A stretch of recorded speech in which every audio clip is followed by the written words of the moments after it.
In the beginning, God created the heavens and the earth. Now the earth was formless and empty. Darkness was over the surface of the deep, and the Spirit of God was hovering over the waters. And God said, "Let there be light!" And there was light. God saw that the light was good, and he separated the light from the darkness.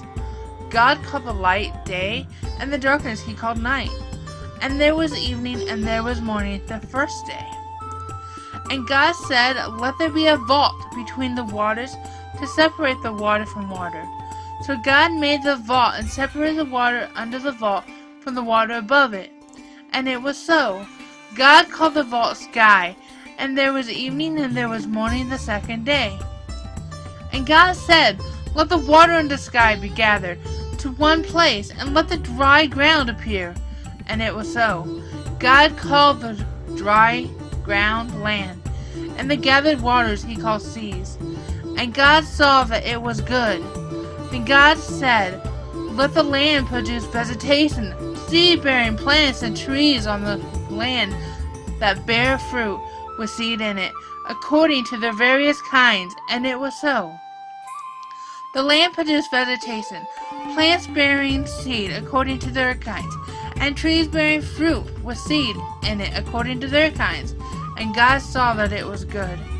And there was evening, and there was morning the third day. And God said, "Let there be lights in the vault of the sky to separate the day from the night, and let them serve as signs to mark sacred times, and days, and years. And let them be lights in the vault of the sky to give light on the earth." And it was so. God made two great lights, the greater light to govern the day, and the lesser light to govern the night. He also made the stars. God set them in the vault of the sky to give light on the earth, to govern the day and the night, and to separate light from the darkness. God saw that it was good. And there was evening, and there was morning, the fourth day. And God said, "Let the water teem with living creatures, and let birds fly above the earth across the vault of the sky." So God created the great creatures of the sea, and every living thing with the water teems and that moves about in it, according to their kinds, and every winged bird according to its kind. And God saw that it was good. God blessed them and said, "Be fruitful, and increase in number, and fill the water and the seas, and let the birds increase on the earth." And there was evening, and there was morning, the fifth day. God said, "Let the land produce living creatures according to their kind, the livestock, the creatures that move along the ground, and the wild animals, each according to its kind." And it was so. God made the wild animals according to their kinds, the livestock according to their kinds, and all the creatures that move along the ground according to their kind. And God saw it was good.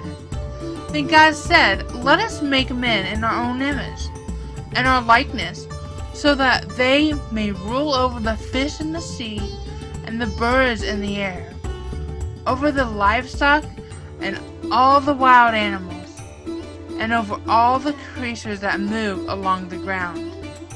So God created man in his own image. In the image of God he created them. Male and female he created them. God blessed them and said to them, "Be fruitful and increase in number. Fill the earth and subdue it. Rule over the fish in the sea and the birds in the sky, and over every living creature that moves on the ground."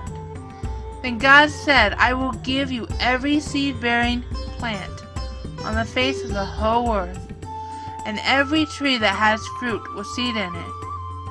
They will be yours for food. And to all the beasts of the earth, and all the birds in the sky, and all the creatures that move along the ground, everything that has breath of life in it, I give every green plant for food." And it was so. God saw all that he had made, and it was very good. And there was evening, and there was morning, the sixth day. Thus the heavens and the earth was completed, and all their vast array. By the seventh day God had finished his work he had been doing. So on the seventh day he rested from all his work. Then God blessed the seventh day and made it holy, because on it he rested from all the work of creating that he had done.